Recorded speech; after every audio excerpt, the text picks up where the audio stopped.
नमस्कार। आदर्श coaching classes के इस वीडियो लेक्चर में आप सभी का स्वागत है।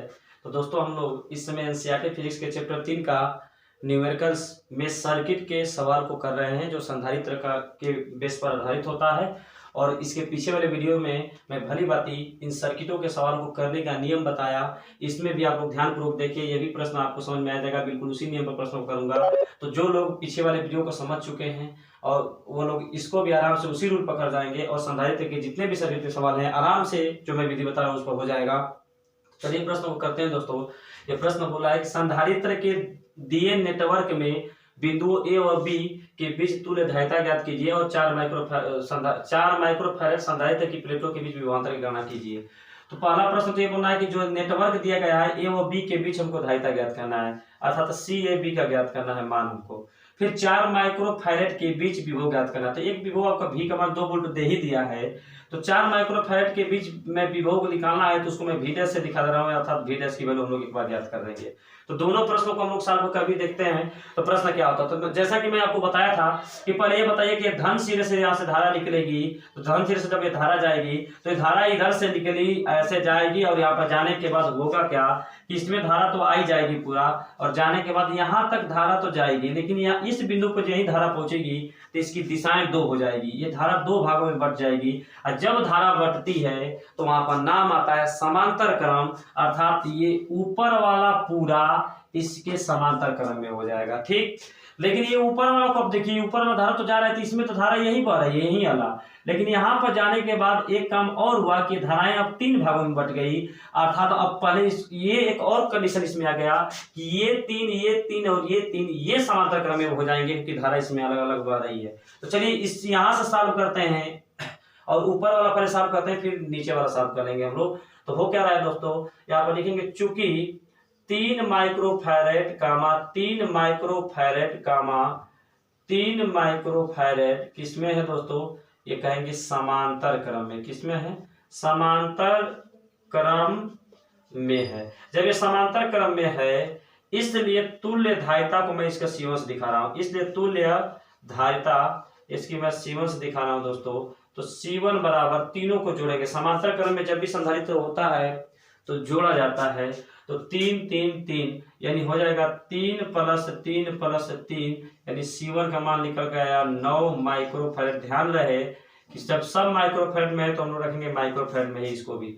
अब बताइए पूरा का पूरा जब 9 आ गया तो ये 9 माइक्रोफैरड, अर्थात ये C1 जो C1 9 आया है, तो C1 जो है ये 18 के साथ किस क्रम में हो जाएगा, श्रेणी क्रम में, क्योंकि इन दोनों में तो धारा एक ही बहेगी। तो हम लोग कहेंगे अब कहेंगे बाबू C1 व 18 माइक्रोफैरड श्रेणी क्रम में है, श्रेणी क्रम में है, तो श्रेणी क्रम में हुआ है, इसलिए इसके तुल्य प्रतिरोध को अब मैं इसको C2 से दिखा रहा हूं। किससे दिखा रहा हूं दोस्तों, इसके तुल्य प्रतिरोध को, तुल्य प्रतिरोध में बोल रहा हूं, तुल्य धारिता को हम लोग क्या कर देंगे दोस्तों, तुल्य धारिता, इसके तुल्य धारिता को हम लोग दिखाएंगे C2 से।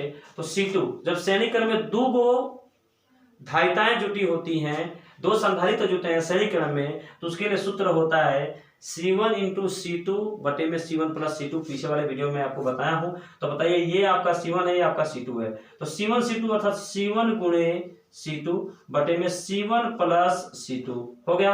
अब इसको C1 की वैल्यू आप निकालें ऊपर, उसकी वैल्यू को रख लीजिए यहाँ पर 9 × 18 और बटे में यहाँ पर हो जाएगा कितना है यहाँ पर 18। C1 की वैल्यू कितना है 9 और प्लस कितना हो जाएगा 18, 18 9 162 होता है।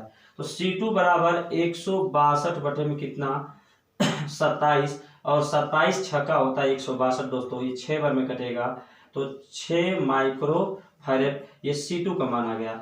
अर्थात आप ऊपर वाले सर्किट को सॉल्व करिए, ये पूरा सर्किट सॉल्व हो गया, और ये पूरा का पूरा इस 6 के साथ किस क्रम में जुड़ा होगा, समांतर क्रम में, क्योंकि धाराएं इन दोनों में अलग बह रही है। तो हम लोग क्या करेंगे दोस्तों, अब इसको हम मिटाएंगे और पहले इन दोनों का C2 को और इस 6 ओम को समांतर क्रम करके इसको पहले सॉल्व कर लेंगे। तो अब देखिए इस प्रश्न को कैसे आगे बढ़ता है प्रश्न। अब हम यहाँ पर लिखेंगे अब C2 व 6 माइक्रोफैरड समांतर क्रम में है, समांतर क्रम में हैं। जब ये समांतर क्रम में है इसलिए इसके तुल्य प्रतिरोध को मैं चित्र से दिखाऊंगा, तुल्य धारिता को। इसलिए तुल्य धारिता, तुल्य जो धारिता इसका होगा दोस्तों, इसको C3 से दिखाएंगे। जब समांतर में तो जुटा आया था तो C2 प्लस कितना हो जाएगा 6, तो C3 की वैल्यू, C2 का मान आप ऑलरेडी यहाँ पर निकाले हैं 6 माइक्रोफैरेड, यानी 6 इसको रखिए और प्लस यहाँ पर C2 की जगह पर 6 मैंने रख दिया और ये पहले से 6 है ही है। इसका मतलब C3 की वैल्यू निकल का है कितना 12 माइक्रोफैरेड, अर्थात ये पूरा ये साल हो चुका। अब बताइए ये C3 जो है, अब मैं इसको मिटा रहा हूं, ये C3 जो है पूरा C3 पूरा इसको सॉल्व किए 12 माइक्रोफैरेड आया।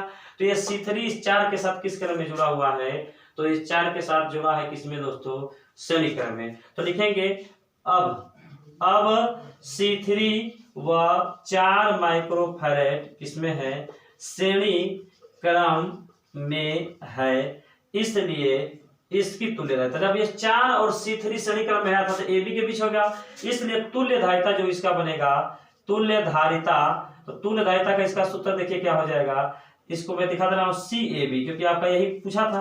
तो बताइए जब श्रेणी क्रम में होता तो दोनों का गुणा ऊपर फिर दोनों का जोड़, तो C3 गुणा 4 बटे में कितना दोस्तों C3 प्लस 4। अब इस पर वैल्यू रखकर C3 का मान निकाल, C3 यहाँ पर CAB का मान निकालेंगे। तो CAB बराबर C3 की वैल्यू आप निकाले हैं 12 गुणते 4 बटे में, यहाँ पर 12 और प्लस कितना 4, मैंने C3 का मान रख दिया इस सूत्र में। तो मेरा देखिए प्रश्न बन गया 12 चौक 48, ये हो जाएगा 48 बटे में 16, 16 यहाँ 48, 3 बार में कटेगा दोस्तों। तो CAB की वैल्यू हमारे पास निकल गया कितना 3 माइक्रोफैरेड। ये आपका एक आंसर हो गया इस सवाल का। अब हम लोग इसके दूसरे प्रश्न में चलेंगे, तो आप इसको नोट डाउन कर लीजिए, स्क्रीनशॉट ले लीजिए। तो अब इसके दूसरे प्रश्न क्या कर रहा है कि 4 माइक्रोफैरेड के संधारित्र के बीच हमको जो है विभव ज्ञात करना है, अर्थात V' का मान ज्ञात करना है। तो अब आप बताएंगे कि पूरे सर्किट का अभी आपने मान निकाला है कितना, CAB का अभी आपने मान निकाला है 3 माइक्रोफैरेड। तो आप बताएंगे कि पूरे सर्किट के बीच में, पूरा AB के बीच में कितना विभव जुटा है, 2 वोल्ट। तो विभव जुटा है कितना, 2 वोल्ट का विभव इसमें लगा है, ठीक है। और इसके साथ साथ CAB आप पूरा का पूरे के बीच की धारिता कितना है, 3 है। तो हम लोग अब यहाँ से एक आवेश का मान निकालेंगे, तो कहेंगे अब Q बराबर CV से, Q बराबर CV से। तो जब Q बराबर CV आप करेंगे तो Q का मान आपका निकल जाएगा, C का मान आपके पास कितना है दोस्तों, पूरा C की जगह पर CAB में कर दे रहा हूं, क्योंकि पूरे के बीच में CAB है, इसको बनाए हैं, इसको CAB इंटू V, तो CAB का मान 3 और गुणित V का मान कितना है 2। इसका मतलब कितना हो जाएगा दोस्तों, Q बराबर 6।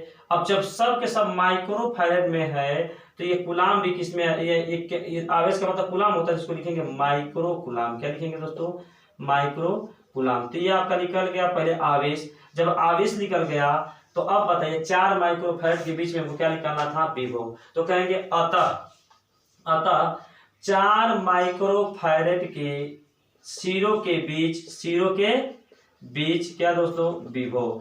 4 माइक्रोफैरेड के सिरों के बीच विभव V' मैं निकालने जा रहा हूं। क्या निकालने जा रहा हूं, V'। तो V' बराबर आप अगर सूत्र को देखेंगे तो यहां से V का मान निकालेंगे तो Q/C होगा। तो यहाँ पर Q बाई क्या हो जाएगा दोस्तों, C। तो C का मान 4 माइक्रोफैरेड है और Q का मान ऊपर निकाले हैं। तो इसको अगर हम सॉल्व करते हैं तो V' बराबर कितना निकलेगा दोस्तों, ऊपर हो जाएगा Q का मान 6 और इसके नीचे क्या हो जाएगा 4। जब इसको आप काटेंगे तो आपका आंसर निकल आएगा V' बराबर 1.5 ये वोल्ट। तो आप बताएंगे यही आपका आंसर है। 4 माइक्रोफैरेड के सिरों के बीच का विभव कितना होगा, तो 1.5 वोल्ट होगा। तो उम्मीद है आपको ये प्रश्न समझ में आया होगा। तो और पीछे वाले वीडियो के ही रूल पर ये प्रश्न को किया गया है। तो इस प्रश्न को अगर आपको अच्छा लग रहा है तो इसको लाइक शेयर और सब्सक्राइब कीजिए। बहुत बहुत धन्यवाद।